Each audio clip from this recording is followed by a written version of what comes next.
اعوذ باللہ من الشیطان الرجیم، بسم اللہ الرحمن الرحیم۔ میں یہ عرض کروں کہ جناب ابھی تک ہم نے جو ہے وہ 1974 تک دیکھا تھا کہ روس کے اندر کیا ہوا ہے، اور آج میں کوشش کروں گا کہ 1974 سے لے کے سوویت یونین کے اختتام تک یعنی 1991 تک کے پیریڈ کے اوپر کچھ گفتگو کریں۔ سب سے پہلے تو ایک معذرت پیش کریں، اس کے بعد پھر دوسروں کو معذرت یہ ہے کہ 1900 یعنی میں نے میری جب ہم لوگ میں ہوا، کاشف بھائی ہوئے، ادریس بھائی ہوئے، محمد احمد بھائی ہوئے، محمد احمد جرام، امین اشرف بھائی ہوئے، ہم لوگ بنیادی طور کے اوپر کارکن لوگ ہیں۔ ہمارے بارے میں یہ بات اچھی طرح سے سمجھ لینی چاہیے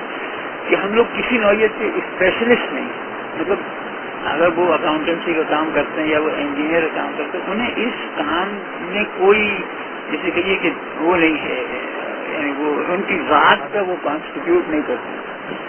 اسی صورت سے میں نے جو اشتراکیت کا مطالعہ کیا تو اس نقطۂ نگاہ سے نہیں کیا کہ میں کوئی اشتراکیت کا کوئی اسپیشلسٹ بن جاؤں۔ میں نے تو اس وجہ سے کیا کہ جب ہم لوگ وہاں گئے یعنی یونیورسٹی میں تو وہ کمیونسٹوں کا قبضہ تھا اور ہماری جو اصلی لڑائی تھی وہ کمیونسٹوں کے ساتھ تھی اور ان کو ہم نے بے دخل کیا وغیرہ۔ میں یہ سمجھتا تھا جس زمانے میں یونیورسٹی میں پڑھتا تھا کہ ہمارا اصلی مقابلہ جو ہے وہ اشتراکیوں سے، لہٰذا اچھی طریقے سے ان کو سمجھ لینا اور یہ بڑا ضروری۔ لہٰذا میں نے وہی تعلیم حاصل کی، میں گیا وہاں ہندوستان گیا تو میں نے جیسے کہ پی ایچ ڈی کی تو سوویت یونین ہی کے اوپر کی اور روس ہی سیکھی ہوتا۔ 1973-74 میں مجھے یہ احساس، 1973-74 میں ہوا یہ کہ اسلامی اکنامکس کا جو پورا سلسلہ ہے یہ سامنے آیا اور ایک مضمون لگا میرے استاد پروفیسر خورشید صاحب نے جس کا نام تھا economic development in an Islamic perspective. اس کے بعد پہلی اسلامی اکنامکس کی کانفرنس ہو، اس مضمون کے اندر جو تھا وہ پورے کے پورے لبرل خیالات یعنی بیان کی گئے، یعنی کہ پوری کی پوری توجہ ہوئی کہ اسلامی کے نتیجے میں اصل میں ترقی ہوگی اور اکنامک ڈیولپمنٹ خالص ایک اسلامی پروجیکٹ ہے اور جیسے کہ یہ کہ اسلامی آزادی کا ضامن ہے اور اسلامی مساوات دیتا ہے، ویلفیئر اسٹیٹ تو مدینے میں قائم ہوئی اور پہلا کانسٹیٹیوشن ایسا بڑی، تو اس سے مجھے بہت بڑا شوق لگا یہ کیا ہے، یہ تو بالکل۔ اچھا پھر اس کے بعد میاں صاحب وہاں لندن تشریف لائے، جو پہلی اسلامی اکنامک کی کانفرنس تھی اس میں میاں صاحب، اچھا میاں صاحب نے جو باتیں کی وہ بالکل وہی یعنی 100% لبرل باتیں وہ پورے تیقن کے ساتھ وہ کر رہے ہیں۔ تو اس وقت مجھے احساس ہوا کہ صاحب اصلی دشمن تو یہ اشتراکیت ہے ہی نہیں، تم بالکل نہیں، یہ اشتراکیت نہیں، اصلی دشمن جو ہے ہمارا وہ تو لبرل ہے۔ اس نے تو واقعی اندر یعنی کر لیا، ہمارے اکابرین بڑے بڑے لیڈر جو ہیں وہ اب اپنے آپ کو لبرل کر، لہٰذا 1974-75 کے بعد سے میری اشتراکیت تو کوئی خاص نظر اور وہ نہیں رہی، یعنی میری کوئی دلچسپی نہیں رہی اس میں نے بھول گیا، اور میں نے لبرل فلسفہ اور لبرل سیاسیات اور لبرل جیسے کہیے کہ انسٹیٹیوشنل یہ سب پڑھنا چاہیے۔ میں نے ایک کورس بنایا باقاعدہ جو پہلے یونیورسٹی کالج میں دیا کرتا تھا، اس کے بعد لندن اسکول آف اکنامکس دیا کرتا تھا، اس کا نام تھا فریڈم اینڈ ایکوالٹی، جس کے اندر میں نے پرابلمٹائز کیا یہ ایشو فریڈم اور ایکوالٹی کا۔ تو 1974-75 کے بعد سے میری کوئی خاص دلچسپی اشتراکیت کے ساتھ نہیں رہی اور میں نے اسے چھوڑ دیا، لہٰذا اس دور اب جو دور ہے 1974 سے لے کے 1991 تک کا دور، اس کے اوپر میری اس طریقے کی نگاہ موجود نہیں ہے کہ جو میری ہے آپ سمجھیے کہ اس دور میں یعنی 1917 سے لے کے یا 1861 سے لے کے 1974۔ لہٰذا جو باتیں میں عرض کروں گا وہ ایک عمومی نوعیت کی باتیں ہوں گی اور ان کے اندر کوئی ایسا خاص مطالعہ یا کوئی ایسا خاص تحقیق وغیرہ اس میں شامل نہیں۔ یہ تو معذرت تھی، اب میں اپنے موضوع کی طرف آتا ہوں۔ تو گفتگو کیا جناب، گفتگو یہ کہ 1974 سے لے کے 1991 تک سوویت یونین کے زوال کا دور، 1974 تک عموماً جو یعنی ہائی پوائنٹ جو ہے ظاہر ہے کہ وہ اسٹالن کا دور ہے۔ اسٹالن بڑا ہی کامیاب ڈکٹیٹر تھا، یعنی اسٹالن کے دور کے اندر جو گرفت کمیونسٹ پارٹی کی جو تھی اس کے اوپر سوویت یونین کی سب سے زیادہ مستحکم تھی، معاشی ترقی کی رفتار بھی سب سے زیادہ تھی، اس کے بعد عسکری فتوحات بھی ہر جگہ یعنی فوجیں آگے بڑھ رہی تھیں وغیرہ۔ 47 تک جو سب تھے، یعنی جو استعماری قوتیں تھیں وہ روس کو اپنا ہم پلہ سمجھتی تھیں، اور روزویلٹ اور چرچل اور اسٹالن کا ایک تگڈم تھا کہ جو یعنی بنیادی فیصلے کرتا تھا اسے. اسی کامیابی کی جو آخری سب سے بڑی جیسے کہ یہ کہ وہ ہے وہ یہ 1957 میں پہلی مرتبہ روس نے ہی یعنی سوویت یونین نے اسپوتنک بھیجا، اور 1957 کے اندر یہ دعویٰ کیا گیا کہ جناب ہماری جو ٹیکنالوجی ہے وہ بھی اب امریکہ وغیرہ سے بہتر ہے. غلط دعویٰ ثابت ہوا لیکن تو اسٹالن کا جو دور تھا اس دور کے اندر جو ہے وہ اصل میں سوویت یونین کا عروج اور اس کا جیسے کہ یہ کہ اسٹالن کے مرنے کے فوراً بعد یہ جو ہے کمیونسٹ پارٹی وغیرہ کا زوال شروع ہوتا ہے. پہلے خروشچوف بادشاہ بنتا ہے، یہ ڈکٹیٹر بنتا ہے، اس کے بعد کوسیگن، اس کے بعد بریژنیو، اور بریژنیو کی حکومت کے خاتمے تک 1980 کی دہائی کا زمانہ ہے. پھر تو بالکل یعنی جیسے کہ یہ 2-4 لوگ آتے ہیں، کبھی ایک کبھی دوسرا، آخرکار بچاؤ ختم. اچھا، اب میں یہ ایکسپلین کرنے کی کوشش کروں گا کہ میرے خیال میں یہ زوال کیوں آیا یہ زوال اس کی. اور میں سمجھتا ہوں کہ 3 وجوہات میری نظر میں ہیں کہ جو میرے خیال میں جس کی وجہ سے یہ زوال آیا، اور چوتھی ایک اور بھی دلیل دی جاتی ہے جس سے میں متفق نہیں ہوں، اس کا بھی میں عرض کروں.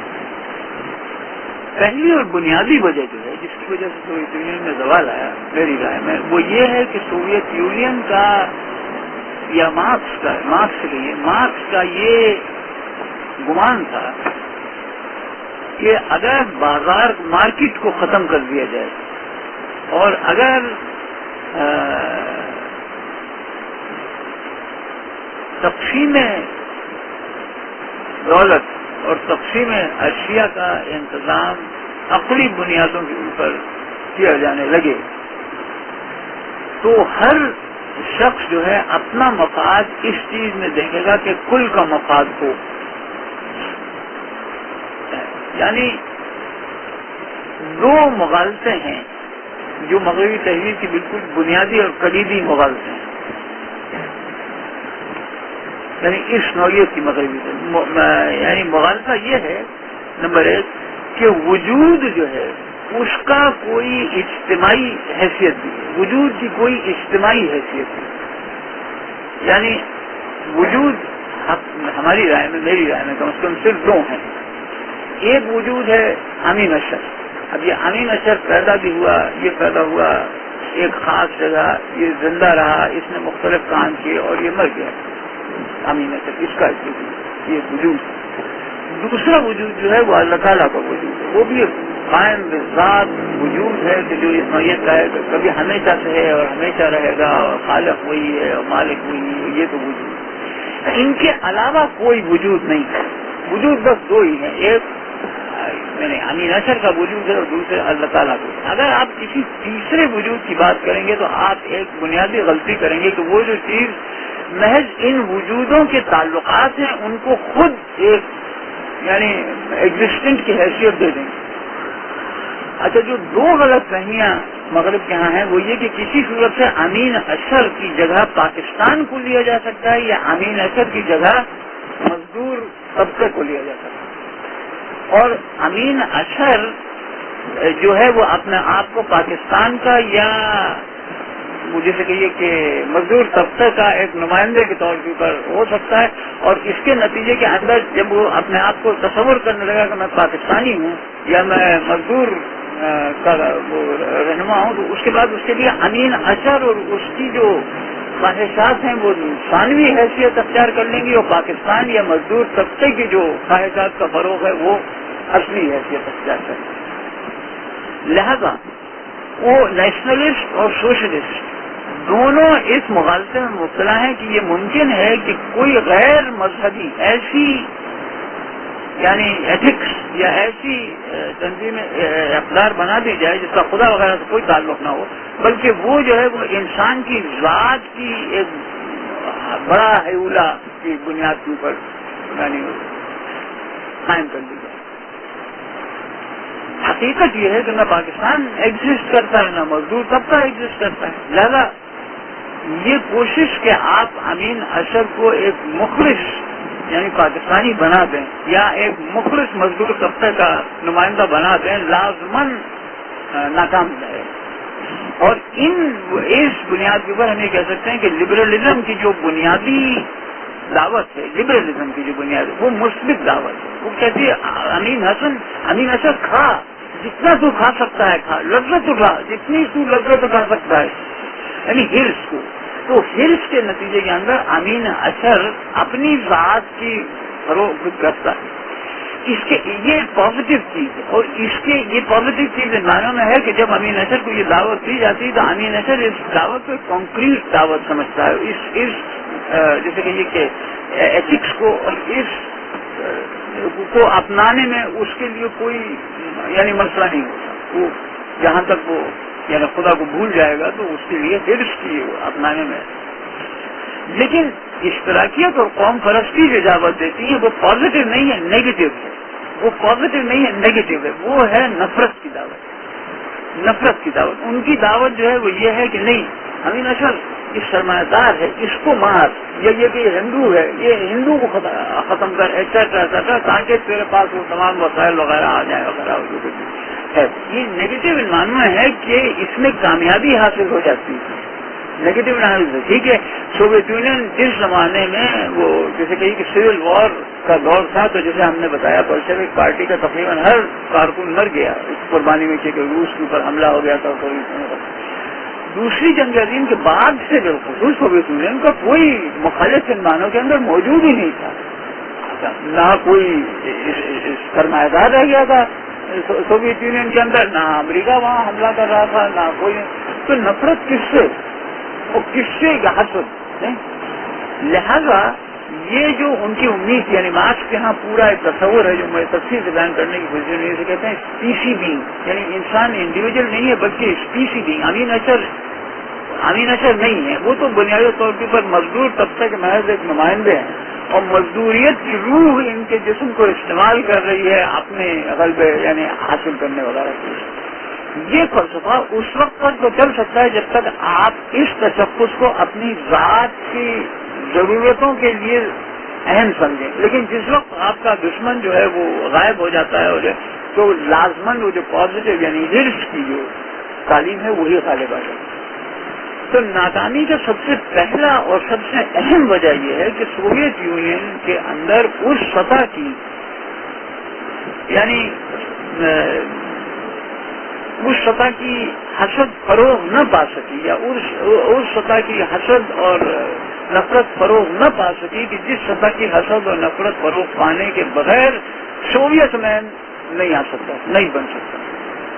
اور یہ سلسلہ جو تھا یہ دوسری جنگ عظیم کے فوراً بعد شروع ہو گیا. بلکہ ایک معنی میں تو یہ پہلے بھی ایک معنی میں تھا کہ ظاہر ہے کہ وہ جب سوشلزم ان ون کنٹری کا تصور لیا، سوشلزم ان ون کنٹری کا تصور لیا تو بھی ان مختص کر دیا کہ سب مزدور نہیں صرف روس کے مزدور. اس کے بعد جو تھی وہ تمام کمیونسٹ پارٹیوں کو جو یورپ وغیرہ کے اندر تھی ان سب کے لیے یہی تعلیم تھی کہ جناب نہیں سوویت یونین کا تحفظ سب سے اہم ہے، تمہارا وغیرہ نہیں تھی. لیکن دوسری جنگ عظیم کے بعد تو بالکل واضح ہو گیا کہ جو ہے وہ اب ہمارا اصل میں کوئی دشمن موجود نہیں ہے، اور یہ کہ جو ہمارا ان کے ساتھ سمجھوتا وغیرہ کیا جا سکتا ہے، چنانچہ یالٹا کے اندر سمجھوتا کیا جس نے بنیادی طور کے اوپر پوری دنیا کو 3 حصوں میں تقسیم کر دیا. ایک امریکہ کا قبضے کا حصہ، ایک یورپ کے قبضے کا حصہ اور ایک سوویت یونین کے قبضے کا حصہ. امریکہ کا جو قبضہ کا حصہ تھا بنیادی طور کے اوپر یالٹا میں یہ فیصلہ کیا گیا. وہ ساؤتھ ایسٹ ایشیا اور یعنی نارتھ ایسٹ ایشیا، جاپان اور جیسے کہ یہ کہ یورپ کا جو قبضے کا حصہ تھا وہ مڈل ایسٹ اور افریقہ، اور روس کا جو قبضے کا تھا وہ ایسٹرن یورپ اور چین کا علاقہ وغیرہ. یہ نیگوشیٹڈ سیٹلمنٹ یالٹا میں جس میں روزویلٹ نے بھی دستخط کیے اور اسٹالن نے بھی دستخط کیے اور چرچل نے بھی دستخط کیے. لہذا عسکری جنگ و جدوجہد تو دوسری جنگ عظیم کے بعد ختم ہو جاتی ہے اور روس کے اندر کوئی نہیں. اچھا پھر دوسری چیز کہ جیسے اسٹالن نے اسی زمانے میں 1950 میں ایک پمفلیٹ لکھا جو بڑا اہم ہے، اور ہمارے پاس وقت ہوتا تو پڑھتے، جس کا نام ہے economic problems of socialism in the U S S R. اس پیمفلیٹ کے اندر وہ بالکل ثابت کیا کہ اب تو اس سرمایہ دار یہاں کوئی ہے نہیں، تو اس کا کوئی سوال پیدا نہیں ہوتا کہ سرمایہ دار جو ہے وہ دوبارہ یہاں کوئی ریاستی تنظیم یا کوئی اس چیز قائم کرنے کا کچھ نہیں تو نہ کوئی. تو جب نہ کوئی اندرونی دشمن رہا نہ کوئی بیرونی دشمن رہا تو پھر نفرت کس سے، حسد کس لیے، ہے نا؟ یا تو آپ ایک نیا دشمن تعمیر کریں اور اس کے بعد وہ کہیں کہ وہ، یا تو پھر یہ ہے کہ آپ کے پاس یہ جو نیگیٹو یعنی موبلائزیشن کی اسپرٹ تھی جس کی بنیاد کے اوپر آپ نے دوسری جنگ عظیم کی وہ ریشنل ہو گئی، اس کی کوئی حیثیت نہیں. لہذا پہلی یعنی جو کمزوری ہے جس کی وجہ سے وہ نظام کولیپس کر گیا، اور یہ صرف ظاہر دوست صاحب نے جرمنی کے ساتھ یہی ہوا، فاشزم کے ساتھ یہی ہوا. کسی بھی آپ قوم پرست حکومت کو دیکھ لیں ایونچولی لبرل بن جاتی ہے اور اس میں زیادہ وقت بھی نہیں لگتا. یہ ترقیت تو زیادہ طاقتور ہے اور چین میں مثلاً اگر دوسرا، لیکن قوم پرستی تو فوراً لبرلزم بن جاتی ہے. آپ یعنی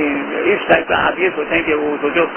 لی کوان یو اور سنگاپور کی جو بہت زبردست قوم پرست تھا جس وقت کو حکومت ملی 3-4 سال کے اندر جو تھا وہ سب اپنے اس سے باز آ گیا، وہ ایک لبرل حکومت اس نے قائم کیا.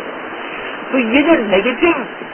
یعنی ایتھکس کی بنیاد بنتی ہے یہ زیادہ دیر پانی ہوتی ہے. سوویت یونین کے اندر ایک معنی میں یہ جو کمزوری تھی یہ بنیادی کمزوری تھی کہ سوویت مین نہیں کوئی نکل سکا،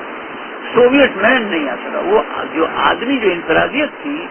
سوویت یونین میں وہی سرمایہ دارانہ انفرادیت تھی کہ جو یورپ کے اندر اور جو چنانچہ اگر آپ لائف اسٹائل دیکھیں کہ وہ کیا چیزیں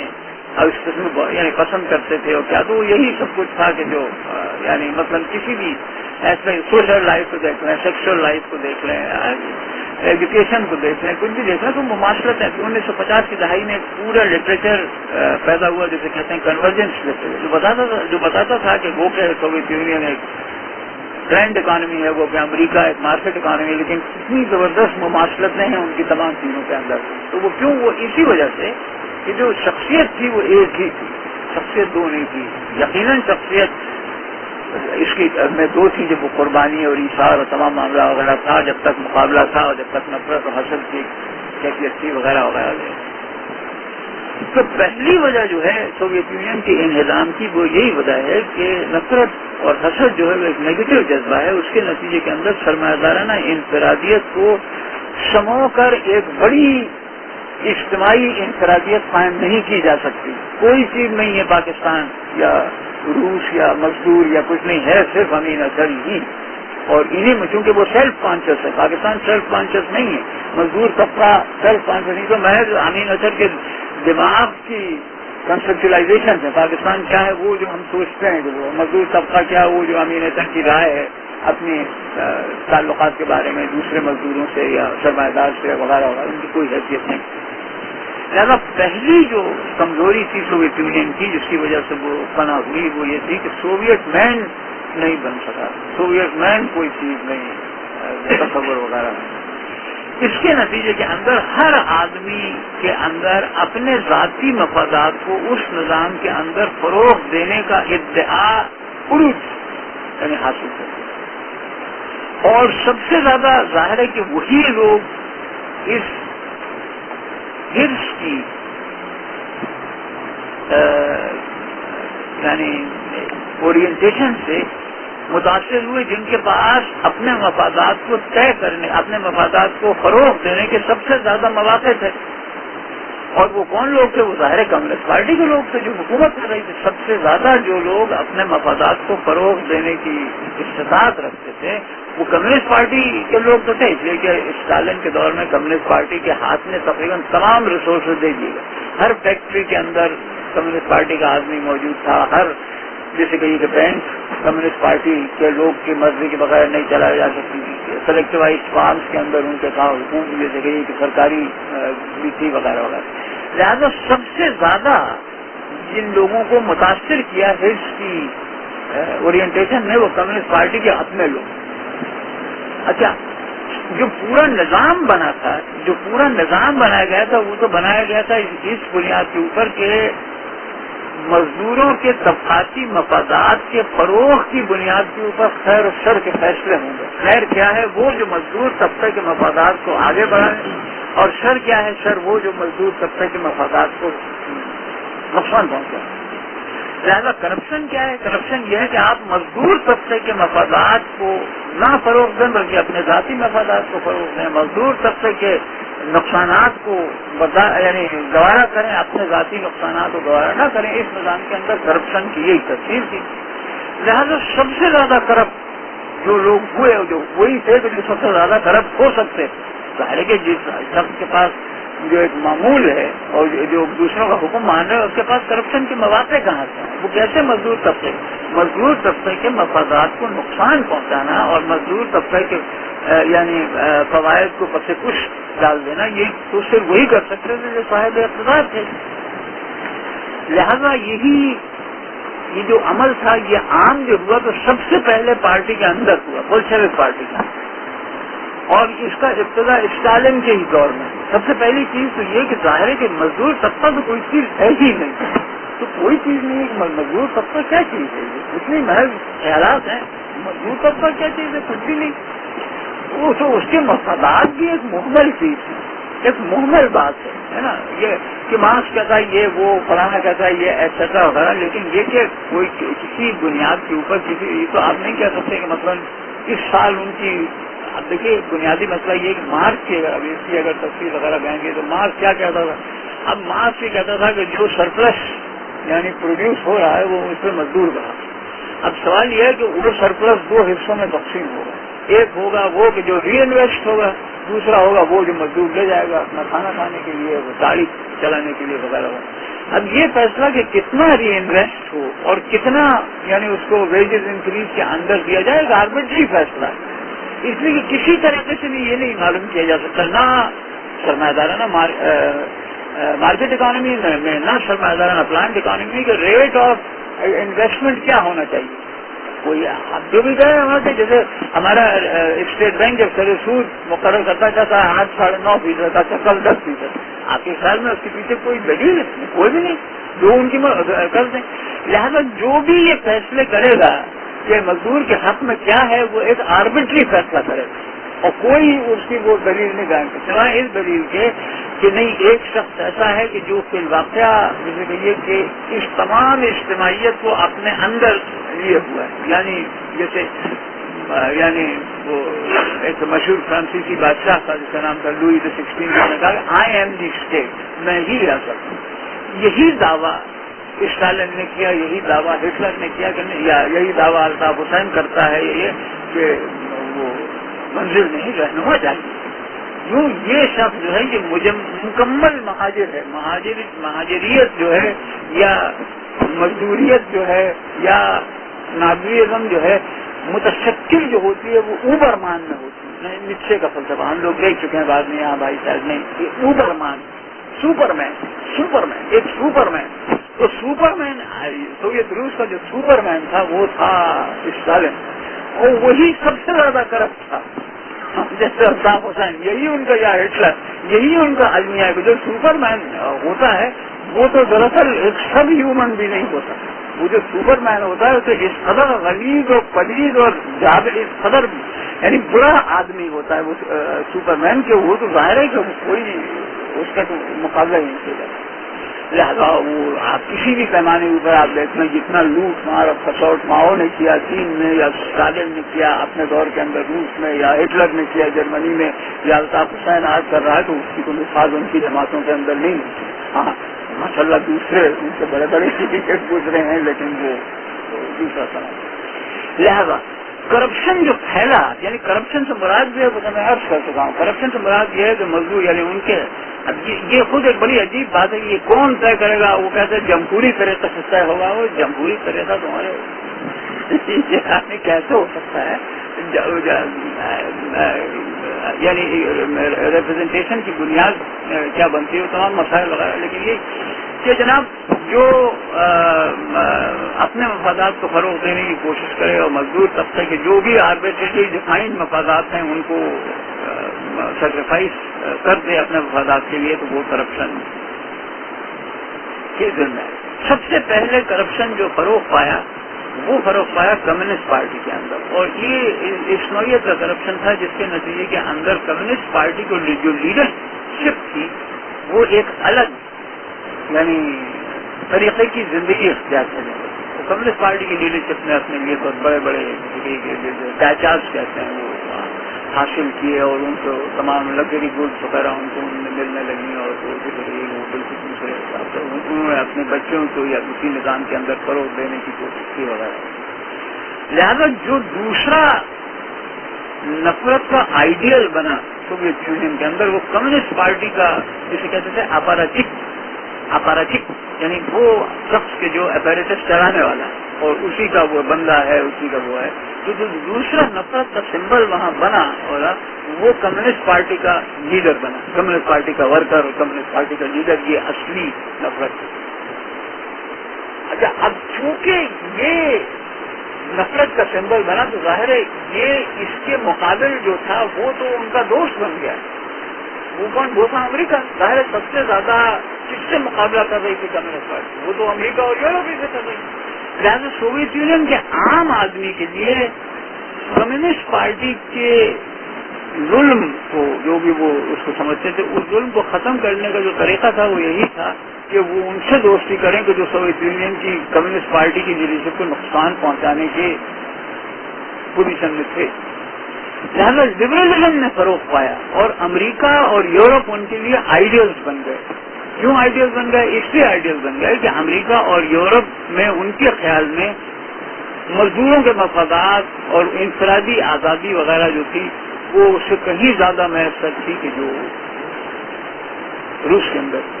میسر تھی. اور روس کے نظام اقتدار کے اندر تبدیلی کے لیے لازم تھا کہ امریکہ اور لازم تھا کہ یورپ جو ہے وہ روسی عوام کی مدد کرے. لہٰذا جتنی بھی ریزسٹنس کی موومنٹس بنی ہیں روس میں اور یورپ میں وہ سب کی سب استعمار کی ایجنٹ تھی, سب کی سب بغیر کسی استثناء کے. کیا امریکہ سے ان کو شہ ملتی تھی یا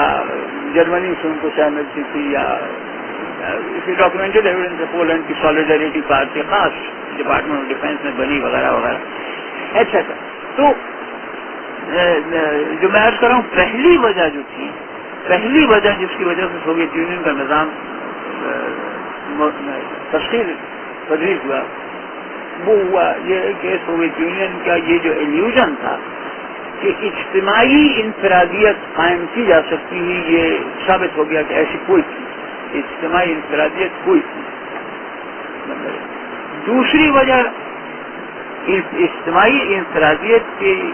آرٹیفیشل ہونے کے نتیجے کے اندر معاشرے میں کرپشن پھیلا اور کرپشن سب سے زیادہ بولشوک پارٹی کے اندر ہی پھیلا جس کے نتیجے کے اندر جو ہے وہ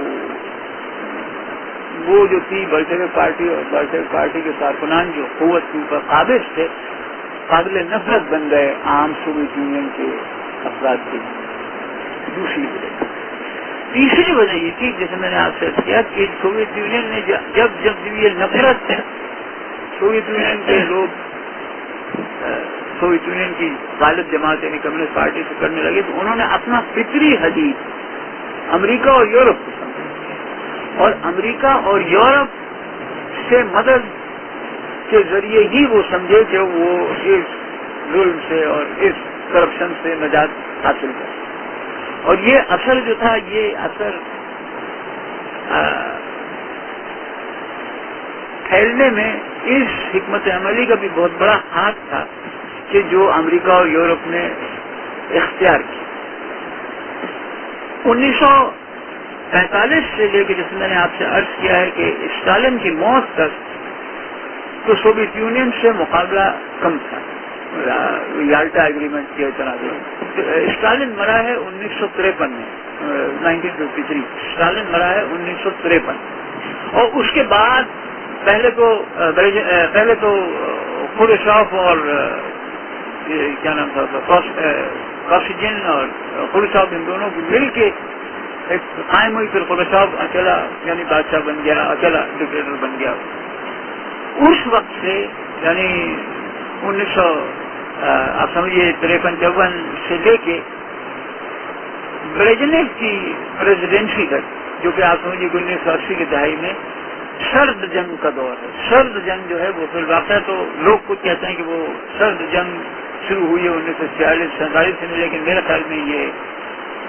ایگزیجریشن ہے، اس لیے کہ 1946 میں سوویت یونین نے امریکہ سے جنگ نہیں کی، بلکہ اس نے امریکہ کا مقابلہ بھی نہیں کیا، بلکہ امریکہ نیگوشیٹ تھا۔ چنانچہ 3 جگہ جہاں اگر سوویت یونین مدد کرتا تو وہاں کمیونسٹ حکومتیں قائم ہو سکتی تھیں، وہ تینوں اس نے نیگوشیٹڈ بنیادوں پر امریکہ کے حوالے کر دی، ایک یونان، دوسرے فرانس، تیسرے اٹلی۔ ان تینوں جگہ کمیونسٹوں نے ہی فاشزم کو شکست دی تھی اور بالکل اس پوزیشن میں تھے 1945-46 میں کہ حکومتیں بنا سکیں، لیکن جو یالٹا ایگریمنٹ ہوا تھا وہ یہ ہوا تھا کہ نہیں، مشرقی یورپ تم سب قبضہ کر لو، ہم وہاں نہیں حصہ لیں گے۔ تو 7 ممالک سوویت یونین کی سپورٹ کر دیے گئے، رومانیہ اور بلگیریا اور یوگوسلاویا اور البانیہ اور پولینڈ اور ہنگری اور مشرقی جرمنی اور فرانس اور جرمنی اور یونان جو تھا اس میں۔ لہذا میری رائے میں سرد جنگ کا جو دور ہے وہ 1953 کے بعد کا دور ہے، 1953 کے بعد کا دور ہے، اور اسی دور کے اندر بہت بڑا سمجھوتا جو ہوا تھا وہ ظاہر ہے قیام اسرائیل کا ہوا تھا، جس کے اوپر سوویت روس اور امریکہ دونوں متفق تھے۔ سرد جنگ کا جو دور ہے 1953 کا دور ہے، 1953 سے لے کے میرے خیال میں 1900 یعنی سمجھو کہ یہ کوسیجر میں کہا تھا، وہ جو آدمی آیا تھا خروشاف کا نام تھا بلگانین، کوسیجر نہیں تھا، کوسیجر بہت بات کا آدمی ہے۔ تو 1984-85 تک یہ دور چلا ہے کہ جہاں روس اور امریکہ میں سرد جنگ ہوئی، جہاں انہوں نے لڑائیاں لڑی ہیں دوسرے ممالک کے اندر، بالخصوص افریقہ کے اندر، سوویت یونین نے کئی جگہ افریقہ میں بھی اور مشرقی ساؤتھ ایسٹ ایشیا میں بھی، ویتنام میں جو شکست دی امریکہ کو، لاہوس میں، کمبوڈیا میں جو شکست دی، سب روسی اسلحہ کی بنیاد کے اوپر دی۔ چین تقریباً نیوٹرل تھا ان تینوں جگہ کے اوپر، روسی جو تھا وہ اصل مقابلہ کر رہا تھا امریکہ کا عسکری طور کے اوپر ان 3 جگہ، اور پھر انگولا اور موزمبیق اور گنی، یہ ایسے علاقے ہیں، مڈغاسکر، یہ ایسے علاقے ہیں کہ جہاں سوویت یونین نے امریکہ کا مقابلہ کیا۔ لہذا سرد جنگ کے دور کے اندر امریکہ اور یورپ کو یہ احساس پیدا ہو گیا کہ سوویت یونین کے جو عام لوگ ہیں، جو ہمیں یعنی جو اس بلشوک قیادت کو ناپسند کرتے ہیں، وہ ہمارے حلیف ہیں اور ان کی مدد کرنے کے لیے ہمیں کچھ نہ کچھ کرنا چاہیے، کیونکہ وہ جو روسی جدوجہد تھی یا سوویت یونین کی جو جدوجہد تھی وہ بہت کامیاب جدوجہد تھی۔ جتنے ممالک کے میں نے نام لیے ان سب کے اوپر سوویت یونین کو فتح حاصل ہوئی۔ ویتنام میں اس کو فتح حاصل ہوئی، کمبوڈیا میں اس کو فتح حاصل ہوئی، لاؤس میں اس کو فتح حاصل ہوئی، انگولا میں، موزمبیق میں، ایسا ہر جگہ، تقریباً ہر جگہ۔ پہلی شکستیں جو ہوئی ہیں وہ پھر مغربی یورپی میں ہوئی ہیں، پرتگال میں اس کو شکست ہوئی، اسپین میں اس کو شکست ہوئی وغیرہ 1970 کی دہائی میں۔ لیکن لہٰذا مغرب جو تھا وہ اس اسٹریٹجی کے طور کے اوپر اس کو اپنانا کہ کسی طریقے سے اس کمیونسٹ پارٹی کا اثر وصول وغیرہ کم کیا جائے، تو اس کی ہمیں کوشش کرنا چاہیے۔ پہلے انہوں نے مشرقی یورپ میں کوشش کی، ہنگری، یعنی ان کی کوششیں شروع ہوتی ہیں ویسے تو 1956 میں پہلی بغاوت تو ہنگری میں ہوئی، لیکن اس کے اندر امریکہ کا اتنا اثر نہیں تھا، وہ زیادہ تر آسٹریا سے کوشش کی گئی، لیکن 1968 میں جو چیکوسلوواکیہ میں بغاوت ہوئی تو پوری ایک امریکی چیز تھی، اور پھر اس کے بعد 1970 کی دہائی میں پولینڈ کے اندر جو خالص ایک امریکی جدوجہد کی وجہ تو پہلے سوویت یونین کے باہر اور پھر سوویت یونین کے اندر بغاوتوں کو فروغ دینا اسٹریٹجک گول ہو گیا امریکہ کا۔ ڈاکٹر بجرنگی، یہ جو آپ کہہ رہے ہیں رشیا نے ساتھ نہیں دیا خاموشی، یہ کیوں؟ یعنی چین نے ساتھ نہیں دیا، اس کا رشیا نے اس میں عرض کرتا ہوں، اس کی وجہ یہ تھی کہ چین اور روس میں اختلافات 1958-1959 سے شروع ہو گئے، اور چین روس کے حریف کے طور کے اوپر ایک رائیول کمیونسٹ پاور کے طور کے اوپر ابھرا تھا۔ جب خروشچوف حکومت میں آیا تو ایک بڑی مشہور کانگریس ہوئی، 23rd کانگریس آف CPSU، جو 1956 میں ہوئی، اور 1956 میں خروشچوف نے اسٹالن کی جو اصلاحات تھیں اور اسٹالن کے جو جرائم تھے ان سے پردہ اٹھایا، اور یہ کہا کہ ہماری حکومت اسٹالن کی حکومت سے مختلف ہوگی، اور جیسے کہ یہ کہ اسٹالن نے بہت سے ایسے مظالم کیے، وہ جو اسٹالن نے کئی لاکھ آدمیوں کو مروایا تھا، اس کی تمام تفصیل اسٹالن نے اپنے مضبوط کرنے کے لیے کمیونسٹ پارٹی کی لیڈرشپ کو تقریباً پوری کی پوری ہی کو قتل کر دیا تھا، ایسا. اور خروشچوف نے کہا کہ اب یعنی جو اس کی اسٹریٹجی تھی، اور اس کے بعد بریزنیو کی بھی اسٹریٹجی تھی، وہ اسٹریٹجی یہ تھی کہ روس کے عوام کو یہ باور کرایا جائے کہ وہ جو آزادیاں اور وہ جو جیسے کہ یہ کہ مراحتیں اور وہ جو فوائد لبرل سرمایہ دارانہ نظام کے اندر موجود ہیں، وہ ہم تمہیں یہاں سوویت یونین میں بھی پرووائڈ کریں گے، مواقع کریں گے، اور تمہاری سطح زندگی یہاں بلند ہوتی چلی جائے گی وغیرہ وغیرہ. اور اس وجہ سے کوئی ضروری نہیں ہے کہ تم جیسے کہ یہ ان ممالک کا ساتھ دو، یہ تو ہمارے دشمن ہیں امریکہ وغیرہ. چین نے اس حکمت عملی کو کبھی قبول نہیں کیا، چنانچہ ماؤ نے 1958 میں خروشچوف کی اسٹریٹجی کو برسر عام رد کیا. 1960 میں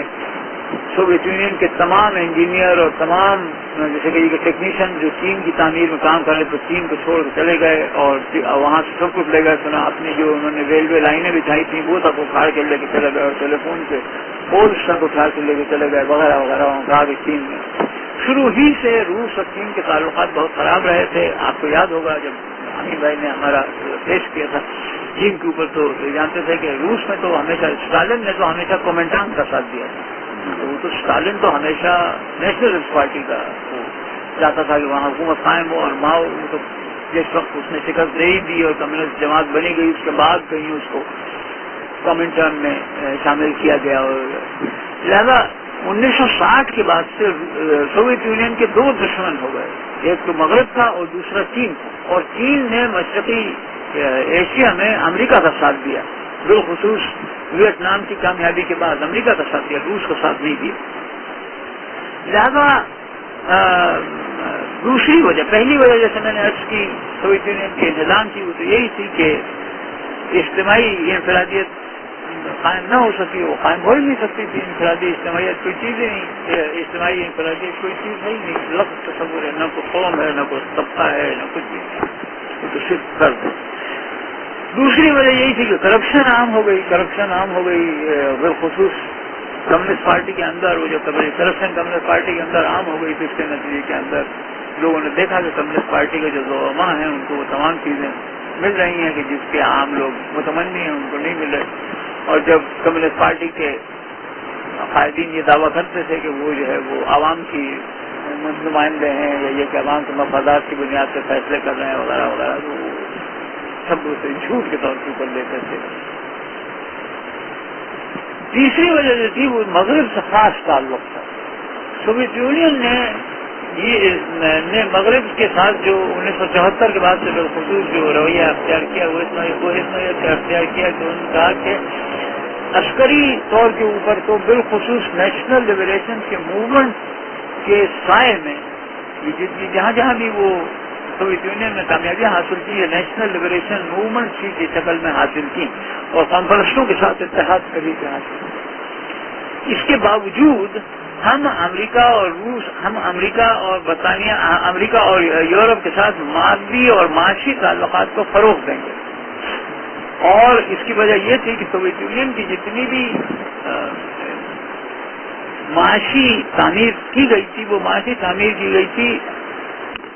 جنگی اصلاحات پیدا کرنے کے لیے، ہیوی کیپٹل گڈز پیدا کرنے. کنزیومر گڈز وہ چیزیں کہ جو لوگوں کی پسند کی ہوں، وہ جو لوگ اشیاء کرنا چاہیں وہ تو امپورٹ ہی ہو. اور پھر جیسے جیسے سوویت یونین نے یہ کوشش کی کہ جو ہے وہ سوویت یونین نے یہ کوشش کی کہ لبرل فریڈم پرووائڈ کی جائے اس طرح کی ماحول کے اندر، ویسے ویسے اس کے لیے ضرورت ہوئی کہ وہ اجرتوں کی سطح کو بڑھائے. اور اجرتوں کی سطح کو بڑھانے کا مطلب یہ تھا کہ وہ ریٹ آف انویسٹمنٹ کو کم کرے.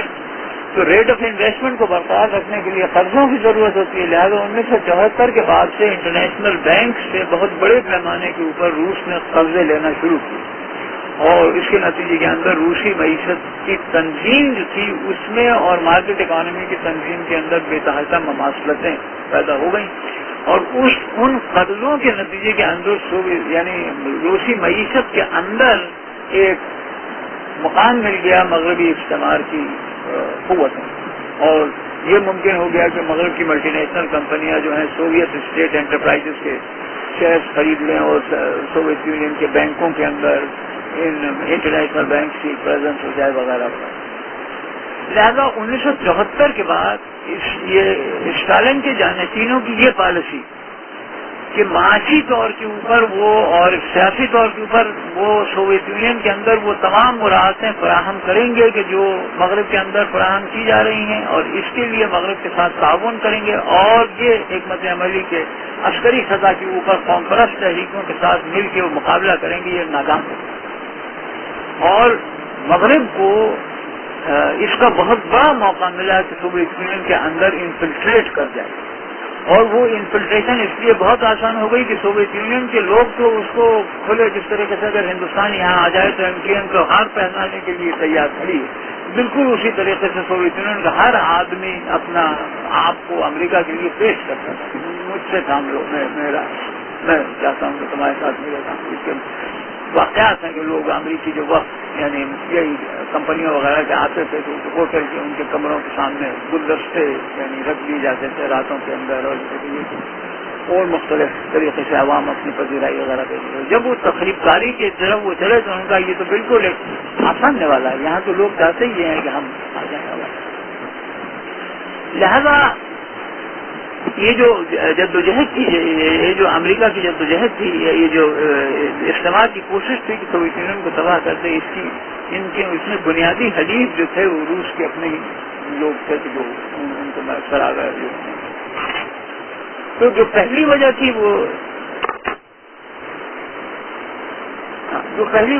وہ یہی تھی کہ اجتماعی انفرادیت نہیں قائم ہو سکی۔ دوسری وجہ کرپشن کا پھیلنا، اور بالخصوص کمیونسٹ پارٹی کے اندر کرپشن کا پھیلنا، اور کمیونسٹ پارٹی کے اندر کمیونسٹ پارٹی کے کارکنوں کو نفرت کا ہدف بن جانا عوام کے لیے۔ اور پھر تیسری وجہ یہ تھی کہ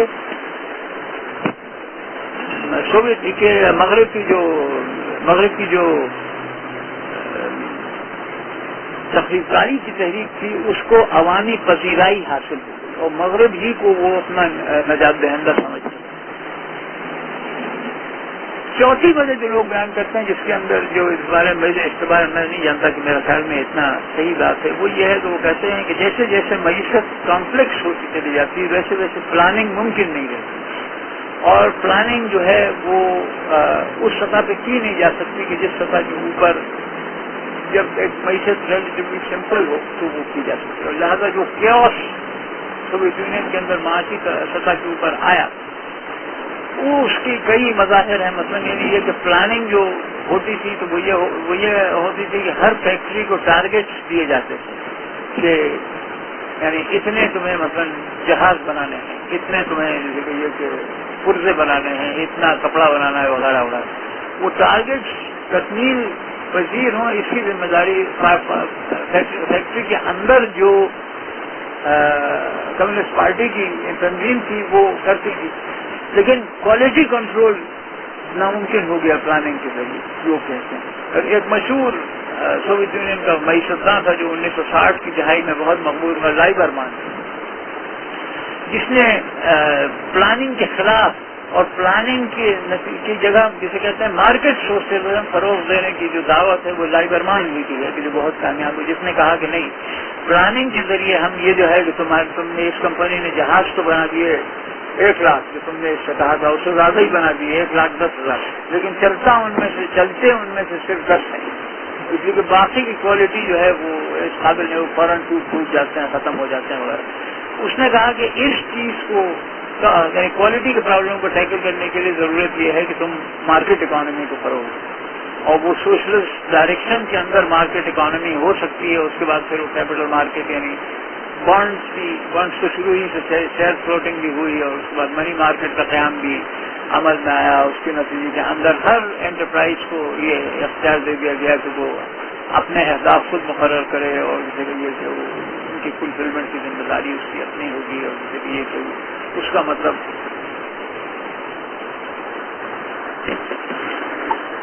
اس کا مقصد